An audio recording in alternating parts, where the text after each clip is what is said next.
जो व्यक्ति मेहनत कर रहा है, काम कर रहा है, प्रार्थना कर रहा है, फिर भी फंसा हुआ महसूस कर रहा है, वह ध्यान से सुने। यह भावना कि आपके भीतर कुछ बदल रहा है, भले ही बाहरी परिणाम अभी तक न आए हों, यह असफलता का संकेत नहीं है, यह आपकी सफलता की शुरुआत है। सफलता हमेशा संकेत भेजती है, न कि आपकी परिस्थितियों में, बल्कि आपकी भावनाओं में। ये संकेत 3 शक्तिशाली, अचूक भावनाएं हैं: बेचैनी, निराशा और डर। अगर आप इन्हें महसूस कर रहे हैं, तो आप खोए हुए नहीं हैं, आप करीब हैं। आप टूट नहीं रहे हैं, आप बनाए जा रहे हैं। इन भावनाओं को समझना और अपनाना न केवल आपकी प्रगति को गति देगा, बल्कि आपके भाग्य को भी सुनिश्चित करेगा। बेचैनी एक दिव्य दिशा सूचक। बेचैनी आपके भीतर की वह असहजता है जो आपकी वर्तमान स्थिति से उत्पन्न होती है, भले ही सब कुछ ठीक लगे। यह एक संकेत है कि आपका मन अपने परिवेश से बड़ा हो रहा है। यह एक दिव्य चेतावनी है कि आपकी पुरानी आदतें, मानसिकता और वातावरण अब आपकी भविष्य की क्षमता को समाहित नहीं कर सकते। अधिकांश लोग बेचैनी को एक नकारात्मक भावना मानते हैं और इसे ध्यान भटकाने वाली चीजों से शांत करने की कोशिश करते हैं, लेकिन एक उद्देश्य वाला व्यक्ति इसे एक दिशा सूचक के रूप में देखता है।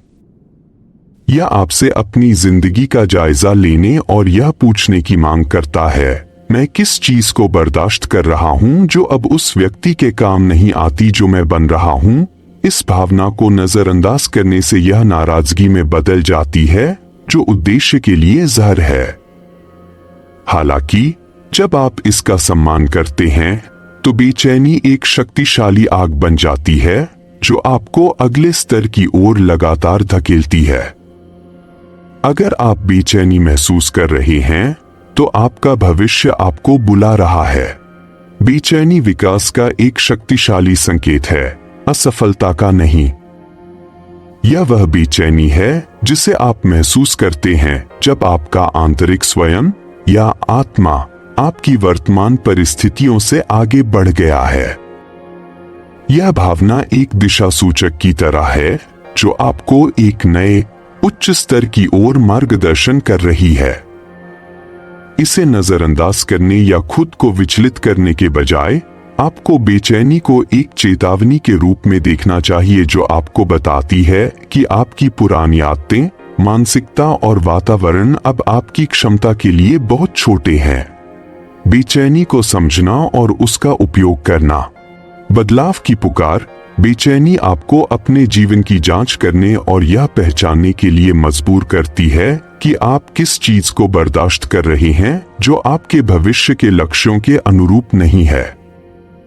यह उन पुरानी आदतों और रिश्तों को छोड़ने का एक संकेत है जो अब आपके काम नहीं आते। नाराजगी के खिलाफ चेतावनी। अगर आप इस भावना को नजरअंदाज करते हैं, तो यह नाराजगी में बदल सकती है, एक विनाशकारी भावना जो आपके उद्देश्य को जहर दे सकती है और आपको फंसाए रख सकती है। प्रेरणा का स्रोत। जब आप बेचैनी का सम्मान करते हैं और इसे एक सकारात्मक संकेत के रूप में देखते हैं, तो यह एक शक्तिशाली आंतरिक आग में बदल जाती है जो आपको कार्य करने और अपने जीवन के अगले स्तर का पीछा करने के लिए लगातार प्रेरित करती है। निराशा। नवाचार के लिए ईंधन। निराशा आपके दृष्टिकोण और आपकी वर्तमान वास्तविकता के बीच का तनाव है। यह जानने की ऊर्जा है कि आप क्या करने में सक्षम हैं, लेकिन अभी तक उसे होते हुए नहीं देख रहे हैं। असफलता के संकेत से कहीं अधिक निराशा एक प्रतिक्रिया, फीडबैक है। यह बताती है कि आपकी रणनीति, प्रणाली या मानक कहां संरेखण से बाहर है। एक उद्देश्य वाला व्यक्ति जब निराश होता है तो शिकायत नहीं करता, वह खुद को पुनः कैलिब्रेट करता है। वह उस दबाव का उपयोग स्पष्टता प्राप्त करने के लिए और उस तनाव का उपयोग नए मानक बनाने के लिए करता है। निराशा नवाचार का जन्म स्थान है। एक सफलता से ठीक पहले का अंतिम दबाव है। अगर आप निराश महसूस कर रहे हैं तो इसका मतलब है कि आपकी अपेक्षाएं बढ़ रही हैं और आप अब साधारणता को स्वीकार करने के लिए तैयार नहीं हैं। उस ऊर्जा का उपयोग अपने स्तर को ऊपर उठाने के लिए ईंधन के रूप में करें। निराशा असफलता का संकेत नहीं है, यह एक शक्तिशाली संकेत है कि आपका दृष्टिकोण और आपकी वर्तमान वास्तविकता तालमेल में नहीं है। यह वह भावना है जो आपको तब होती है जब आप जानते हैं कि आप और अधिक करने में सक्षम हैं, लेकिन आप अभी तक परिणाम नहीं देख रहे हैं। एक नकारात्मक भावना होने के बजाय निराशा एक मूल्यवान प्रतिक्रिया है जो आपको दिखाती है कि आपके दृष्टिकोण को कहां समायोजित करने की आवश्यकता है। निराशा को विकास के एक उपकरण के रूप में जो व्यक्ति इसे समझता है वह निराशा का उपयोग बदलाव के उत्प्रेरक के रूप में करता है। शिकायत करने के बजाय वे अपनी रणनीति, प्रणालियों या मानकों को पुनः कैलिब्रेट करते हैं। निराशा के दबाव का उपयोग स्पष्टता प्राप्त करने और नए, बेहतर तरीके बनाने के लिए किया जाता है। यही कारण है कि निराशा अक्सर नवाचार का जन्मस्थान होती है या आपको चीजों को करने का एक नया, अधिक प्रभावी तरीका खोजने के लिए मजबूर करती है। यह भावना बताती है कि आपकी अपेक्षाएं बढ़ रही हैं और आप अब औसत दर्जे के होने से संतुष्ट नहीं हैं। आपको उस ऊर्जा का उपयोग अपनी प्रगति को बढ़ावा देने और अपनी प्रक्रिया को बेहतर बनाने के लिए करना चाहिए। डर, विकास के लिए हरी बत्ती। डर इन भावनाओं में सबसे अधिक गलत समझा जाने वाला और सबसे अधिक भयभीत करने वाला है। यह कमजोरी का संकेत नहीं है, यह एक दहलीज, थ्रेशहोल्ड है। डर हमेशा एक सफलता के मुहाने पर सबसे मजबूत होता है, ठीक उसी क्षण जब आप विश्वास की एक बड़ी छलांग लगाते हैं। हमें डर को एक लाल बत्ती के रूप में देखने के लिए प्रशिक्षित किया गया है, लेकिन वास्तव में यह एक हरी बत्ती है, एक संकेतक कि आप विकास की सीमा पर खड़े हैं। डर को हराने का तरीका उसके जाने का इंतजार करना नहीं है, बल्कि उसे अपनी छाया के रूप में साथ लेकर आगे बढ़ना है। जब आप अपने डर के बावजूद कार्य करते हैं तो आप अपने तंत्रिका तंत्र को फिर से तार करते हैं और अपनी पहचान को उन्नत करते हैं। डर एक परीक्षा है जो पूछती है कि क्या आप सिकुड़ेंगे या फैलेंगे। डर की उपस्थिति का मतलब रुकना नहीं है, इसका मतलब है तैयारी करना और फिर आगे बढ़ना। डर एक व्यापक रूप से गलत समझी जाने वाली भावना है जिसे अक्सर कमजोरी का संकेत या रुकने की चेतावनी के रूप में देखा जाता है।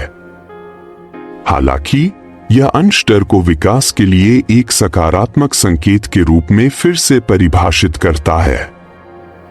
यह तर्क देता है कि डर एक दहलीज है, आपकी सफलता के अगले स्तर का एक द्वार है। आपको रुकने के लिए कहने वाली लाल बत्ती के बजाय डर एक हरी बत्ती है जो इंगित करती है कि आप एक बड़ी सफलता के कगार पर हैं। यह एक संकेत है कि आप एक नए क्षेत्र में प्रवेश कर रहे हैं और अपनी सीमाओं को आगे बढ़ा रहे हैं।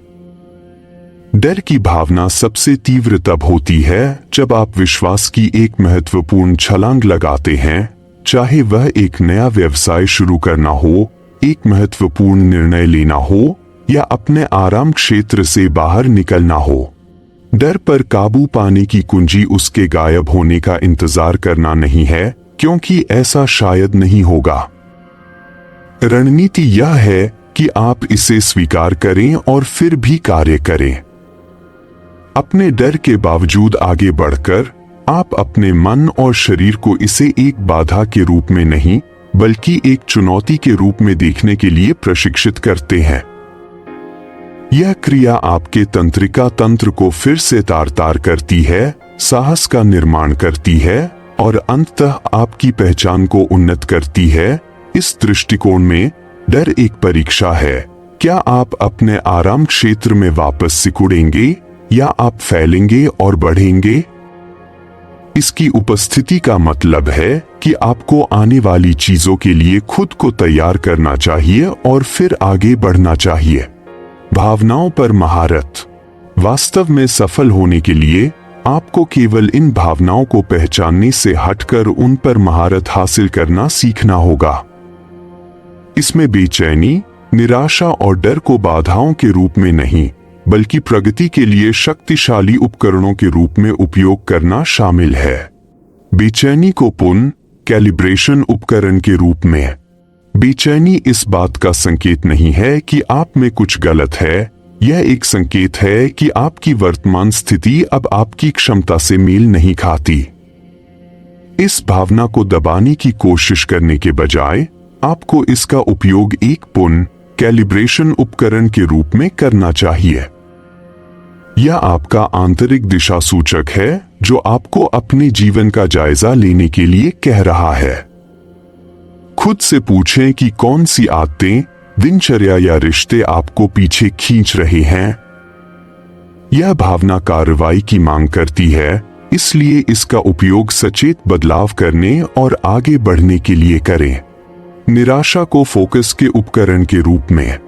निराशा आपके दृष्टिकोण और आपकी वर्तमान वास्तविकता के बीच का तनाव है। यह असफलता का संकेत नहीं है, बल्कि एक शक्तिशाली प्रतिक्रिया है जो आपको दिखाती है कि आपकी रणनीति या प्रणालियां कहां तालमेल से बाहर है। शिकायत करने के बजाय जो व्यक्ति इस भावना में महारत हासिल करता है, वह इसका उपयोग अपने फोकस को तेज करने के लिए करता है। वे अपनी निराशा के स्रोत का विश्लेषण करते हैं और उस ऊर्जा का उपयोग अपने दृष्टिकोण को परिष्कृत करने, अपनी प्रक्रिया को सरल बनाने या एक बेहतर प्रणाली बनाने के लिए करते हैं। डर को विकास के लिए हरी बत्ती के रूप में। डर सबसे गलत समझी जाने वाली भावना है, जिसे अक्सर रुकने की चेतावनी के रूप में देखा जाता है। हालांकि यह वास्तव में एक दहलीज है, एक संकेत है कि आप एक सफलता के कगार पर हैं। डर सबसे मजबूत तब होता है जब आप विश्वास की एक बड़ी छलांग लगाने वाले होते हैं। इस पर काबू पाने का तरीका यह नहीं है कि आप इसके गायब होने का इंतजार करें, बल्कि इसके बावजूद कार्य करें। डर के साथ साथ कार्य करके आप अपने तंत्रिका तंत्र को फिर से तार करते हैं और साहस का निर्माण करते हैं जिसकी आपको विकास के अगले स्तर में जाने के लिए आवश्यकता होती है। ये भावनाएं यादृच्छिक नहीं हैं, वे दैवीय रूप से समयबद्ध हैं। वे तब प्रकट होती हैं जब आप उन्नति के कगार पर होते हैं, जो आपको आपकी सफलता तक मार्गदर्शन करने के लिए एस्कॉर्ट्स के रूप में भेजी जाती है। वे अंत नहीं है, वे प्रवेश द्वार हैं। वह व्यक्ति सफल नहीं होता जो कभी असफल नहीं होता, बल्कि वह होता है जो अपनी भावनाओं को सही ढंग से व्याख्या करता है और उनका उपयोग कार्य करने के लिए करता है।